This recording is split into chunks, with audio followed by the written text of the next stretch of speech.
first thing to understand is the framework of the battlefield, and we talk about a battlefield as being close, deep, and rear. The close battle is that on the contact line of fighting between the two forces in the Donbass, Zaporizhia, and Kherson. And the deep battle is that really which supports the close battle. Now, Russia have always had the ability to strike everywhere in Ukraine, which we saw very early on, for example, with the strike on Yarovik, quite near the Polish border. But Ukraine never had that ability. And although they've been given some near deep strike weapons in terms of Storm Shadow and ATACMS, Tomahawk is something absolutely different. Now, there are different variants of Tomahawk, which would give various ranges, but the two principal ranges of Tomahawk with the various warheads, because obviously the size of the warhead gives you the payload and there's a trade off between the distance you can cover and a warhead, is either 2,500 kilometers or 1,600 kilometers. So what that would do is really bring, not Moscow really, that's not necessarily that important in one sense. It's bring European Russia into range. And therefore, it would absolutely remove the sanctuary of where all the factories and the principal air bases are for Russia. So to give an example, the Engels 2 air base is one where the strategic aviation of Russia launches from, and then launches from those aircraft cruise missiles. And the Tomahawk is a cruise missile. It's a proven cruise missile. It's been in the inventory for a long time. It was first used in combat in Gulf War One, but it's reliable. It's precision strike. It's got a big warhead, and so that gives a dilemma for Russia in terms of where do you put your air defense. Because if you put more air defense around those very deep strike assets of the airfields and the production factories, for example, you have to denude somewhere else. And that leaves opportunities for Ukraine also to strike in other directions. Well, the main thing I think is actually the reach. Now, it's got a low radar visibility and it's terrain hugging. Doesn't mean it can't be shot down. And there is a difference. You have to understand this is a cruise missile and it's therefore subsonic. It is not a ballistic missile. And it could be, of course, that the Russians, with time, if it were to be used, because at the moment we don't know if it will be used, could have counters to it. So, for example, at the moment, we're hearing that Patriot missiles are not being successful as they were in the past because of the different ways that the Russians are approaching the trajectory of ballistic missiles. This is not a ballistic missile, it is a cruise missile. And indeed, in a sense, the Tomahawk will be superseded in the next few years by hypersonic missiles. That is the great difference in two ways, really, between a Tomahawk and a hypersonic. One is speed, that they reach Mach 5, which is really similar to a ballistic missile. And the second one is how they approach the target using various technologies able to maneuver in flight in a way that Tomahawk can do, but not to the extent that a significant hypersonic missile would. So it's really the reach that it brings. And in a way, it's the diplomatic thing that it really shows that America, if it is to be given in a sustainable way, is supporting Ukraine until the end. That is the one thing that Russia fears. It's always trying to peel America and other NATO nations off from supporting Ukraine because that is one of their theories of victory.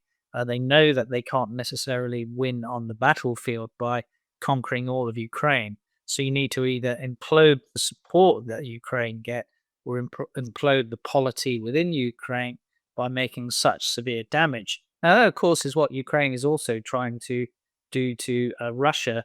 It is trying to raise those costs to Russia so that someone in the polity there or the elites around Putin potentially defect and lead to some negotiated settlement. So in a way, it's a way that we look at game theory and where does the win-win, win-lose, lose-win sort of matrix lay in the payoff matrix, as we call it. So there's a lot to play for in the whole thing of what we call the DIME paradigm. That's the diplomatic, informational, military, and economic sphere with the use or potential use of Tomahawk missiles. Well, I think you're always getting potentially closer to peace talks, but at the moment, Putin still believes that he can win. It's where the tilt point comes. And I always like Richard Moore, the head of MI6's phrase from September last year that don't ever mistake a tight grip for a stable grip. At the moment, I would definitely say that there's a tight grip in Russia, but you don't know when that's going to erode. So we really talk about two different types of erosion. There's an eroding stalemate on the front line. When does an erosion become a landslide? And also in the political space, there's also this sort of erosion. When does a slight erosion, a crack, become something which is a landslide? And that's always the difficult thing to define. For example, when I was in CENTCOM, we always thought that the Syrian regime would implode. All the indicators in 2011-12 were that it was finished. Assad managed to survive for another 12 years. Don't know if Putin could last that long. What I probably could say is that I don't think we're going to get any solution, diplomatic or military, certainly in 2025. Don't think we've reached a red line. What you will see from Russia is more rhetoric. There are really seven ways that you can escalate. You can escalate by weapons, objectives, targets, geography, domains, rhetoric, and mobilization. The Russians see the potential use of Tomahawk as a escalation in three spheres really. Firstly, it is a new weapon that could be introduced.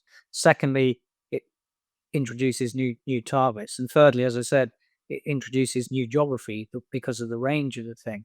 What we will see is absolutely an escalation from the Russians in rhetoric. You've already partly seen that begin with Medvedev, for example. And throughout the campaign, we've had a number of or else moments, all of which have been proved to be bluff if NATO holds its nerve. We've had the or else we'll starve you with the grain, or else we'll freeze you with the energy attacks on energy infrastructure in the winter of 22-23. And I think you will see in the near future some other or else in terms of the nuclear rhetoric. And there is no doubt that that is the ultimate escalation, of course.